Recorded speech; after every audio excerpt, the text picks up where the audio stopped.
ಪ್ರತಿನಿತ್ಯ ಸ್ವಲ್ಪ ಹೊತ್ತಾದರೂ ಕೂಡ ವಾಕಿಂಗ್ ಮಾಡುವ ಅಭ್ಯಾಸವಿದ್ರೆ ನಾನಾ ರೀತಿಯ ಆರೋಗ್ಯ ಸಮಸ್ಯೆಗಳಿಂದ ಪಾರಾಗಬಹುದು. ಹಾಗಾಗಿ ವೈದ್ಯರು ನಡಿಗೆ ಅಭ್ಯಾಸ ಬೆಳೆಸಿಕೊಳ್ಳಿ, ದಿನಕ್ಕೆ ಕನಿಷ್ಠ 30 ನಿಮಿಷಗಳ ಕಾಲವಾದರೂ ವಾಕ್ ಮಾಡಿ ಅಂತ ಹೇಳೋದು. ಆದರೆ ಯಾವ ಸಮಯದಲ್ಲಿ ನಡೆಯಬೇಕು? ಬೆಳಗಿನ ನಡಿಗೆ ಅಥವಾ ಊಟದ ನಂತರದ ನಡಿಗೆ? ಯಾವುದು ಉತ್ತಮ?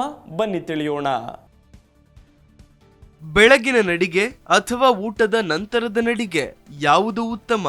ಸಣ್ಣ ಪುಟ್ಟ ಆರೋಗ್ಯ ಸಮಸ್ಯೆಗಳಿಗೂ ಆಸ್ಪತ್ರೆಗೆ ಹೋಗೋ ಬದಲು ಮನೆಯಲ್ಲೇ ಮದ್ದು ಮಾಡೋದು ಒಳ್ಳೆಯದು. ಅದಕ್ಕೂ ಮೊದಲು ಅನಾರೋಗ್ಯವೇ ಬರದಂತೆ ತಡೆಯಲು ಅಥವಾ ದೇಹವನ್ನ ಆರೋಗ್ಯವಾಗಿ ಇಟ್ಟುಕೊಳ್ಳಲು ಕೆಲವು ಒಳ್ಳೆಯ ಅಭ್ಯಾಸಗಳನ್ನ ರೂಢಿಸಿಕೊಳ್ಳೋದು ಒಳ್ಳೆಯದು ಅಂತ ವೈದ್ಯರು ಹೇಳ್ತಾರೆ. ಅಲ್ಲದೆ ಪ್ರತಿನಿತ್ಯ ಸ್ವಲ್ಪ ಹೊತ್ತಾದರೂ ಕೂಡ ವಾಕಿಂಗ್ ಮಾಡುವ ಅಭ್ಯಾಸವಿದ್ರೆ ನೀವು ನಾನಾ ರೀತಿಯ ಆರೋಗ್ಯ ಸಮಸ್ಯೆಗಳಿಂದ ದೂರ ಉಳಿಯಬಹುದು. ಹಾಗಾಗಿ ವೈದ್ಯರು ನಡಿಗೆ ಮಾಡುವ ಅಭ್ಯಾಸ ಬೆಳೆಸಿಕೊಳ್ಳಿ ಅನ್ನೋದು. ಇದು ಆರೋಗ್ಯಕ್ಕೆ ಅತ್ಯಗತ್ಯ ಅಂತ ಹೇಳೋದು. ವಾಕಿಂಗ್ನಿಂದ ಅನೇಕ ಸಮಸ್ಯೆಗಳನ್ನ ಪರಿಹರಿಸಿಕೊಳ್ಳಬಹುದಾಗಿದ್ದು, ಕನಿಷ್ಠ 30 ನಿಮಿಷಗಳ ಕಾಲ ನಡೆಯಲು ವೈದ್ಯರು ಶಿಫಾರಸು ಮಾಡ್ತಾರೆ. ನೀವು ಎಷ್ಟು ಹೊತ್ತು ನಡೆಯುತ್ತೀರೋ ಅಷ್ಟು ಒಳ್ಳೆಯದು.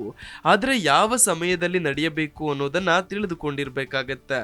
ಆಗ ಮಾತ್ರ ವಾಕಿಂಗ್ ಮಾಡೋದ್ರಿಂದ ಹಲವಾರು ರೀತಿಯ ಪ್ರಯೋಜನಗಳನ್ನ ಪಡೆದುಕೊಳ್ಳಬಹುದು. ಸಾಮಾನ್ಯವಾಗಿ ಜನರು ತೂಕ ಕಡಿಮೆ ಮಾಡಿಕೊಳ್ಳಲು ನಡೆಯುತ್ತಾರೆ, ಇದು ಕೂಡ ಒಳ್ಳೆಯದು. ಆದರೆ ವಾಕಿಂಗ್ನಿಂದ ಇನ್ನೂ ಅನೇಕ ಪ್ರಯೋಜನಗಳಿವೆ ಅಂತ ವೈದ್ಯರು ಹೇಳ್ತಾರೆ. ವಾಕಿಂಗ್ ದೇಹದಲ್ಲಿನ ಹೆಚ್ಚುವರಿ ಕೊಬ್ಬನ್ನು ಕಡಿಮೆ ಮಾಡುತ್ತದೆ, ರಕ್ತ ಪರಿಚಲನೆಯನ್ನು ಸುಧಾರಿಸುತ್ತದೆ, ಮನಸ್ಸು ಶಾಂತಿಯಿಂದ ಇರಲು ಸಹಾಯ ಮಾಡುತ್ತದೆ. ಇನ್ನು ಬೆಳಗ್ಗೆ ಎದ್ದ ತಕ್ಷಣ ಖಾಲಿ ಹೊಟ್ಟೆಯಲ್ಲಿ ನಡೆಯುವುದರಿಂದ ಅನೇಕ ರೀತಿಯ ಪ್ರಯೋಜನಗಳನ್ನು ಪಡೆದುಕೊಳ್ಳಬಹುದು.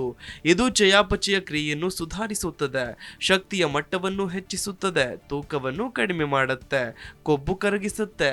ಅಲ್ಲದೆ ಮುಂಜಾನೆ ಸೂರ್ಯನ ಬೆಳಕಿನಲ್ಲಿ ನಡೆಯುವುದು ದೇಹಕ್ಕೆ ಅಗತ್ಯವಾದ ವಿಟಮಿನ್ ಡಿ ಅನ್ನು ಕೂಡ ಒದಗಿಸುತ್ತದೆ. ಇನ್ನು ಊಟದ ನಂತರ ನಡೆಯೋದ್ರಿಂದ ಸಿಗೋ ಪ್ರಯೋಜನಗಳ ಬಗ್ಗೆ ಹೇಳೋದಾದ್ರೆ, ಮಧ್ಯಾಹ್ನ ಅಥವಾ ರಾತ್ರಿ ಊಟದ ನಂತರ 100 ಹೆಜ್ಜೆಯಾದ್ರೂ ನಡಿಬೇಕು ಅಂತ ವೈದ್ಯರು ಹೇಳ್ತಾರೆ. ಇದರರ್ಥ ನೀವು ತಕ್ಷಣ ನಡೆಯೋಕೆ ಪ್ರಾರಂಭಿಸಬೇಕು ಅಂತಲ್ಲ. ಊಟ ಆದ ನಂತರ 5 ರಿಂದ 10 ನಿಮಿಷಗಳ ಕಾಲವಾದ್ರೂ ನಡೆಯಿರಿ. ಇದು ಜೀರ್ಣಕ್ರಿಯೆಯನ್ನು ಸುಧಾರಿಸುತ್ತೆ, ರಕ್ತದಲ್ಲಿನ ಸಕ್ಕರೆ ಮಟ್ಟ ನಿಯಂತ್ರಣದಲ್ಲಿಡುತ್ತೆ, ಅಲ್ಲದೆ ಜೀರ್ಣಾಂಗ ವ್ಯವಸ್ಥೆಯನ್ನ ಬಲಪಡಿಸುತ್ತೆ, ಜೊತೆಗೆ ಹೃದ್ರೋಗಗಳ ಅಪಾಯ ಕಡಿಮೆ ಮಾಡುತ್ತೆ, ಮಧುಮೇಹ ನಿಯಂತ್ರಣದಲ್ಲಿಡುತ್ತೆ, ಅಲ್ಲದೆ ಆಮ್ಲೀಯತೆಯೂ ಕೂಡ ಕಡಿಮೆಯಾಗುತ್ತೆ. ಹಾಗಿದ್ರೆ ಯಾವ ರೀತಿ ನಡಿಗೆ ಹೆಚ್ಚು ಉತ್ತಮ ಅಂತ ನೀವು ಕೇಳಬಹುದು. ಇವೆರಡೂ ಕೂಡ ಆರೋಗ್ಯಕ್ಕೆ ಒಳ್ಳೆಯದು ಅಂತ ವೈದ್ಯರು ಹೇಳ್ತಾರೆ. ಬೆಳಗಿನ ವಾಕಿಂಗ್ ದೇಹಕ್ಕೆ ಅಗತ್ಯವಾದ ಜೀವಸತ್ವಗಳು ಮತ್ತು ಶಕ್ತಿಯನ್ನು ಒದಗಿಸುತ್ತೆ. ಆದರೆ ಆಹಾರ ಸೇವಿಸಿದ ನಂತರ ನಡೆಯುವುದು ದೇಹವನ್ನ ರೋಗಗಳಿಂದ ರಕ್ಷಿಸುತ್ತೆ. ಹೀಗಾಗಿ 2 ಅಭ್ಯಾಸಗಳು ಕೂಡ ಉತ್ತಮವಾಗಿವೆ. Desk bureau, G Kannada news. G Kannada news ಈಗ ನಿಮ್ಮ ಮನೆಯಲ್ಲೇ ನೋಡಿ. ಎಲ್ಲ ಕೇಬಲ್ಗಳಲ್ಲಿ ಈಗ ಲಭ್ಯ.